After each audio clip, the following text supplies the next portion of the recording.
ഇവിടുത്തെ education system failure ആണ്. ഇതുകൊണ്ട് നല്ലൊരു ജോലി പോലും കണ്ടെത്താൻ പറ്റുന്നില്ല. ഇവിടുത്തെ എഡ്യൂക്കേഷൻ സിസ്റ്റം മാറണം എന്നതിനെ പറ്റിയൊക്കെ നമ്മൾ ചിന്തിക്കുന്നതിന് മുമ്പ് നമ്മൾ മാറ്റിയെടുക്കേണ്ട ഒരു കാര്യമുണ്ട്, നമ്മുടെ മൈൻഡ് സെറ്റ്. അതിനെപ്പറ്റി സന്തോഷ് ജോർജ് കുളങ്ങര സാറ് പറയുന്നതൊന്ന് കേട്ടു നോക്കി. ശമ്പളം മേടിക്കുന്നവനാകണമെന്ന ജീവിത ലക്ഷ്യമായിട്ടല്ല ജീവിക്കേണ്ടത്. 10 പേർക്ക് ശമ്പളം കൊടുക്കുന്നവനായിട്ട് ഞാൻ മാറും എന്നുള്ള ജീവിത ലക്ഷ്യത്തോടെ ജീവിച്ചാൽ ഈ പ്രശ്നം തീരും. കേരളം ഫ്ലറിഷ് ചെയ്യും. കേരളത്തിന്റെ ഏറ്റവും വലിയ പ്രശ്നം എല്ലാവരും ജനിച്ചു വീഴുന്നത് തന്നെ ശമ്പളം മേടിക്കാൻ പറ്റുന്നവരാകാൻ പറ്റുമെന്ന് ചിന്തിച്ചുകൊണ്ട് പരമ്പരാഗതമായിട്ടുള്ള നമ്മുടെ ചിന്തയുടെ കുഴപ്പമാണ്.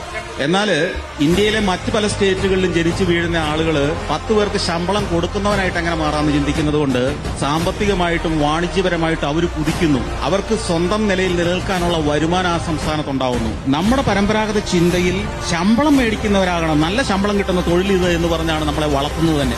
സത്യമല്ലേ? ഇവിടെയുള്ള എന്ത് മാറുന്നതിന് മുമ്പും നമ്മൾ മാറ്റിയെടുക്കേണ്ട ഫസ്റ്റത്തെ കാര്യമാണ് നമ്മുടെ മൈൻഡ് സെറ്റ്.